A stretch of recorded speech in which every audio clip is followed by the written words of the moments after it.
brilliant listeners and fellow language adventurers. A very, very warm welcome back to another enlightening episode of Idiom Insights. I'm Emma, and it's an absolute pleasure to be here with you again, ready to explore the vibrant tapestry of English expressions.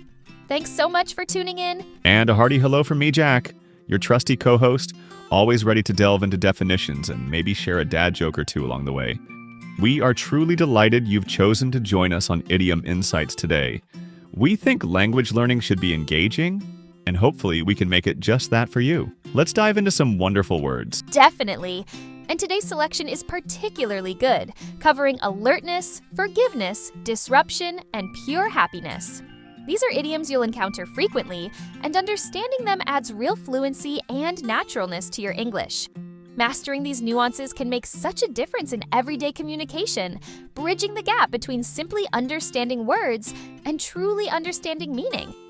You've said it perfectly, Emma. It's about getting the feel of the language. So, sharpen your focus, everyone. Here on Idiom Insights today, we are going to carefully examine these 4 fantastic phrases. First, keeping a watchful eye. Keep your eyes peeled. Sounds a bit graphic, but it's all about alertness. Then, moving on from the past, let bygones be bygones. A philosophy for forgiveness, perhaps? Next, stirring things up. Make waves. Is this always a bad thing, or can it be necessary? And finally, pure elation, on cloud 9, where we all hope to be sometimes. What a great mix, covering very different scenarios. Before we start peeling back the layers on our first idiom, just that quick, customary reminder from your Idiom Insights team. If you're finding value in these sessions and want to stay tuned for every new episode, please do take a moment to hit that subscribe or follow button on your podcast app. It helps you stay connected with us effortlessly. Absolutely. And a little like or a positive rating? Well, that just makes us feel like we're on cloud 9. It genuinely helps other English learners find the show and join our lovely community. Okay, with the gentle nudges done, Emma, shall we talk about keeping those eyes peeled? What does that actually involve? No fruit is harmed in the making of this idiom, I hope. Haha, no. Thankfully, no fruit involved, Jack. Although the image of peeling an orange or something does come to mind, doesn't it? To keep your eyes peeled simply means to watch very carefully and attentively for someone or something specific. It implies being alert, vigilant, and focused on spotting a particular thing you're looking for. You're actively scanning your surroundings. It's like telling someone to keep a sharp lookout. So it's active watchfulness. Much more intense than just casually looking around. For example, if you're driving through the countryside and trying to find a specific, small, hidden turning for a friend's house, the passenger might say, "Okay, the instructions say it's about half a mile after the old oak tree. Keep your eyes peeled for the small sign, it's easy to miss." You need to be really looking out for it. That's a perfect example, Jack. The need for active searching is key. Or imagine you're at a very busy, crowded market, and you're trying to find your friend who you got separated from. You might tell yourself, "Okay, they said they were wearing a bright yellow hat. I need to really keep my eyes peeled for that hat amongst all these people." It requires concentration and focus because the thing you're looking for might be hard to spot otherwise. You can't just glance. You have to actively search the crowd. Exactly. It emphasizes concentration and searching. It's not passive observation. It's about actively looking for something specific that might be easily missed if you're not paying close attention. Right, let's listen to our friends, Mia and Mark. What are they trying to spot so carefully? Mark, are you sure this is the right area to find that little antique bookshop Sarah recommended? She said it was somewhere along this street, but all these shop fronts look quite similar, and it's getting a bit dark now. Yes, I'm pretty sure this is the street she mentioned. She described it as having a very distinctive dark green door and small, round windows. She did warn us that it doesn't have a big obvious sign, so it can be easy to walk straight past it if you're not looking carefully. A dark green door and round windows? Okay. There are so many interesting shops here, though, it's easy to get distracted looking at other things. Let's walk back down slowly on this side of the street. We need to really keep our eyes peeled. Agreed. Let's focus. Forget the cake shop. Forget the art gallery for now. Dark green door, round windows. You scan the shops on the left, I'll scan the ones on the right. We need to keep our eyes peeled or we'll miss it. And Sarah said it closes quite early. Okay, green door, round windows, scanning now. Wait, look over there, Mark. Tucked between the bakery and the tailor shop, is that it? It's definitely dark green. With round windows. Yes, I think that's it. Well done, Mia. Good job keeping your eyes peeled. Let's go before it closes. That dialogue illustrates the idiom perfectly. The bookshop was described as hard to find, potentially easy to miss, requiring focused attention. Absolutely. They both explicitly state the need to keep our eyes peeled, because careful, active observation was necessary to locate the specific shop with its subtle features amidst distractions. It wasn't something they'd spot with a casual glance. So, listeners, when do you find you really need to keep your eyes peeled? Let us know in the comments on Idiom Insights. Now let's shift from watching carefully to dealing with the past. Our second idiom is, let bygones be bygones. Jack, this sounds like a rather philosophical approach to life. It certainly can be, Emma. Let bygones be bygones is an expression that means to forgive someone for something they did in the past that upset or angered you, and to forget about the disagreement or offense itself. It's about deciding not to hold on to old grudges or dwell on past conflicts, choosing instead to move forward with the relationship. Bygones are things that are past, so you're essentially saying, let the past things remain in the past. That's a wonderful explanation, choosing to move forward. It's often used when reconciliation is desired or when dwelling on the past is seen as unproductive. For example, if two old friends had a serious argument years ago and haven't spoken since, one might reach out and say, life's too short for holding grudges. Can we just agree to let bygones be bygones and be friends again? It's an offer to forgive and forget the past issue for the sake of the present relationship. Exactly. It's a conscious decision to wipe the slate clean, so to speak, regarding a specific past event. Or consider family members who might have had disagreements over inheritance or something similar years ago. For the sake of family harmony at a future gathering, they might implicitly or explicitly agree to let bygones be bygones and not bring up the old, painful subject again. It allows them to interact peacefully in the present. It's about prioritizing current peace over past pain. It really emphasizes forgiveness and the intention to improve a relationship by not dwelling on past wrongs. Now, let's listen to Mia and Mark. Are they dealing with an old disagreement between them?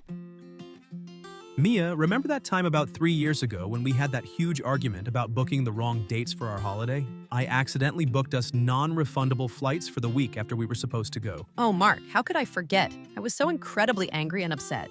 We lost quite a bit of money because of that mistake, and we ended up having a very stressful, rushed mini break instead of the relaxed week we'd planned for months. I was furious with you at the time. I know you were, and rightly so. It was a stupid mistake, and I felt terrible about it for ages afterwards. I was just thinking about it earlier today for some reason, and it still makes me cringe a bit. I hope you've truly forgiven me for that mess. Oh, Mark, of course I have. Yes, I was very angry back then, and it did spoil that particular holiday plan completely. But honestly, we've had so many wonderful holidays and good times since then. It happened. It was a mistake. We dealt with it. There's absolutely no point bringing it up or feeling bad about it now, 3 years later. You're sure? You don't still secretly hold it against me when we plan trips? Absolutely not. We just need to let bygones be bygones, darling. It's firmly in the past. Holding on to anger about something like that for years would be exhausting and pointless. We learned from it. Now we double-check dates obsessively. But the argument itself, it's long gone. Let's focus on planning the next trip instead. That's a really clear and positive use of the idiom. Mark brings up a significant past mistake and argument, expressing lingering guilt. Yes, and Mia confirms that although she was angry at the time, she has long since forgiven him and considers the matter closed. Her use of let bygones be bygones signifies her conscious decision to leave the past mistake and the resulting anger firmly in the past, allowing them to move forward without that baggage.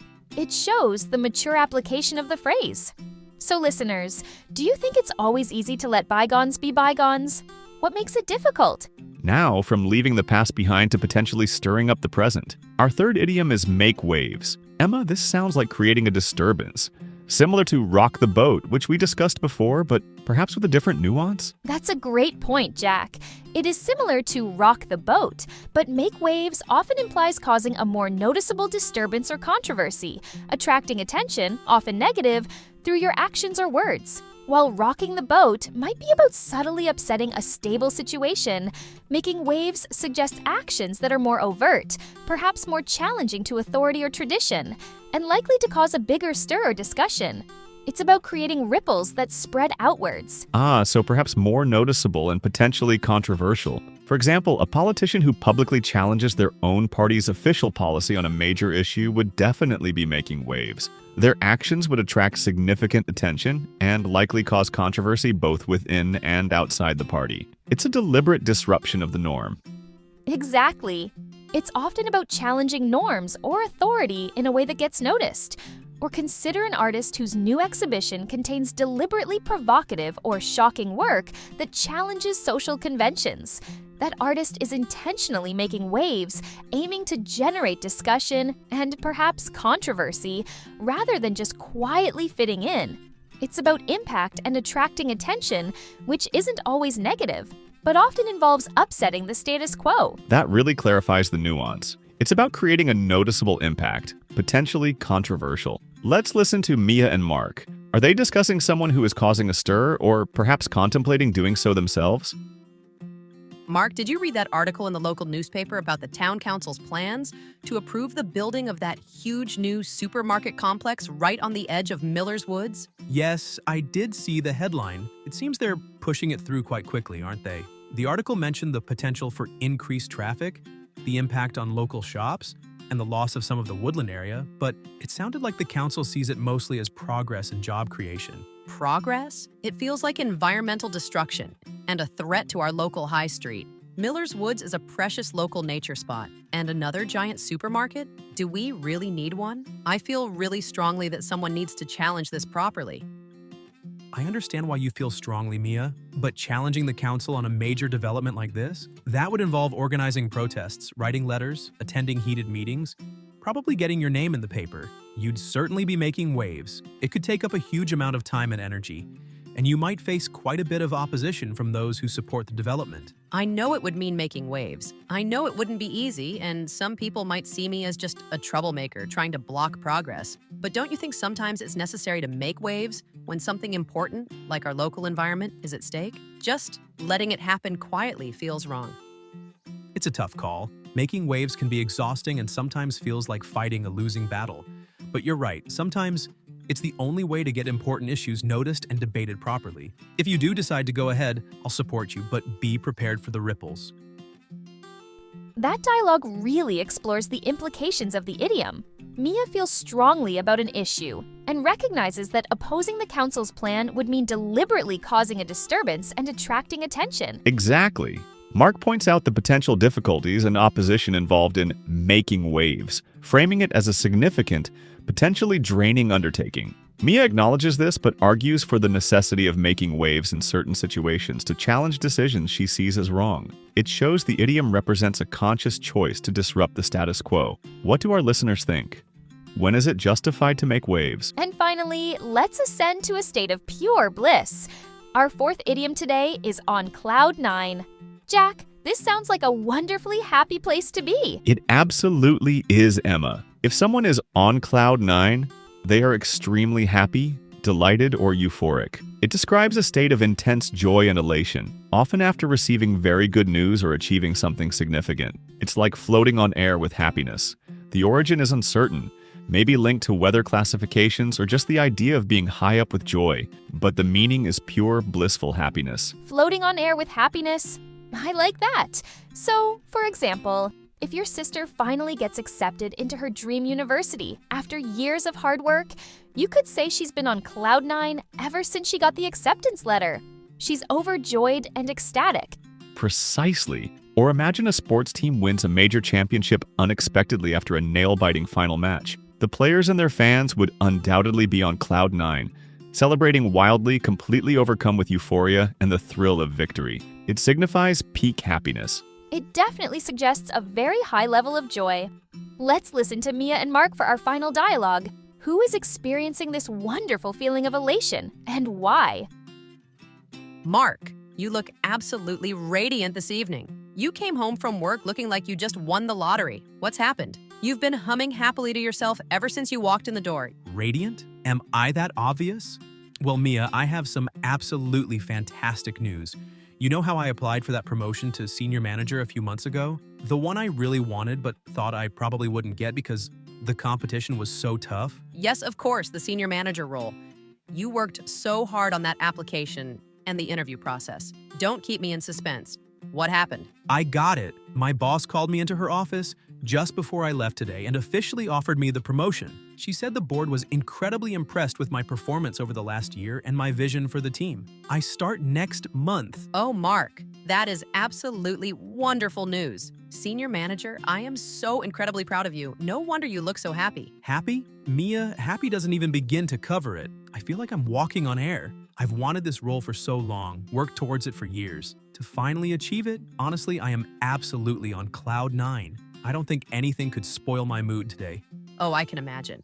You completely deserve it. Being on cloud 9 is exactly where you should be right now. We need to celebrate properly this weekend. What wonderful news for Mark. You can really hear the sheer joy and elation in his voice as he describes getting the promotion he worked so hard for. Definitely.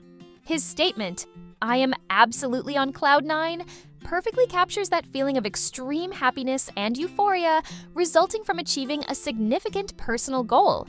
Mia acknowledges that his intense joy is completely understandable. It's a perfect illustration. So listeners, what makes you feel like you're on cloud 9? Share your moments of extreme happiness with us. And with that joyful thought, we conclude our exploration for this episode of Idiom Insights. We've navigated through 4 more very common English expressions. Let's quickly recap them. Indeed, we did. Today on Idiom Insights, we explored keep your eyes peeled, to watch carefully and attentively for something specific. Let bygones be bygones, to forgive and forget past offenses or disagreements. Make waves, to cause a disturbance, controversy, or attract attention by challenging the status quo. On cloud 9, extremely happy, euphoric, or delighted. Fantastic! We sincerely hope that delving into these idioms, understanding their nuances, and hearing them in our expanded dialogues has been both enjoyable and beneficial for your English learning. Remember, listening actively and practicing thoughtfully are key. Absolutely. Keep noticing these phrases in context and don't hesitate to try using them yourself. And if you found today's session helpful, we would be so grateful if you could show your support with a quick like, a rating, or even a short review.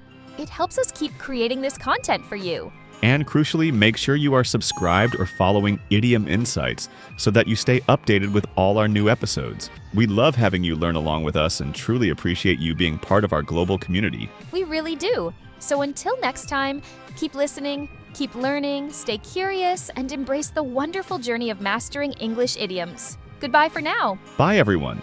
Take care and keep up the fantastic language learning.